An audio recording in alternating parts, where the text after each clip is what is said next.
বাংলাদেশে দেশদ্রোহী মামলায় গ্রেপ্তার চিন্ময় কৃষ্ণ দাস আসলে কে, আপনি কি জানেন? আজকের ভিডিওতে আপনাদের ডিটেলস জানিয়ে দিব কে এই চিন্ময় কৃষ্ণ দাস, কেন তাকে গ্রেপ্তার করা হয়েছে। তো অবশ্যই ভিডিওটিকে শেষ পর্যন্ত দেখুন, সম্পূর্ণ তথ্য পেয়ে যাবেন এবং চ্যানেলে নতুন দর্শক হলে অবশ্যই চ্যানেলটিকে সাবস্ক্রাইব করুন।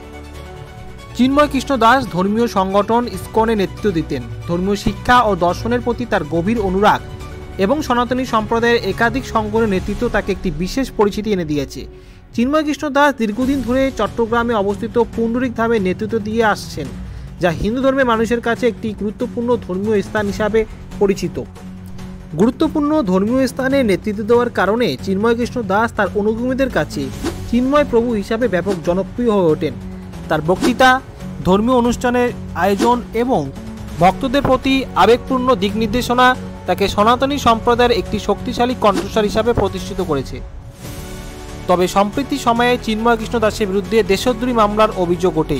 31 অক্টোবর বিএনপি নেতা ফিরোজ খান চিন্ময় কৃষ্ণ দাস সহ 19 জনের বিরুদ্ধে দেশদ্রোহী মামলা করেন। তারই প্রেক্ষিতে তাকে গ্রেপ্তার করা হয়।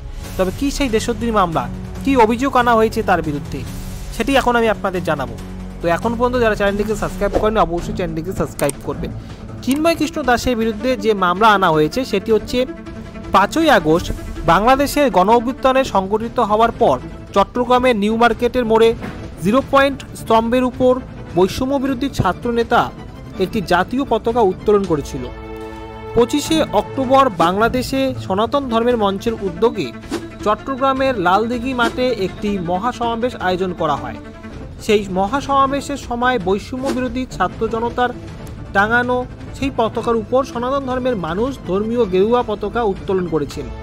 এই ঘটনাকে কেন্দ্র করেই সনাতন ধর্মের নেতা চিন্ময় কৃষ্ণ দাসের বিরুদ্ধে দেশদ্রোহী মামলার অভিযোগ তোলা হয় এবং সেই প্রেক্ষিতেই তাকে কিন্তু গ্রেপ্তার করা হয় এবং সেই মামলার প্রেক্ষিতেই তিনি এখনও জেলবন্দি অবস্থায় রয়েছেন।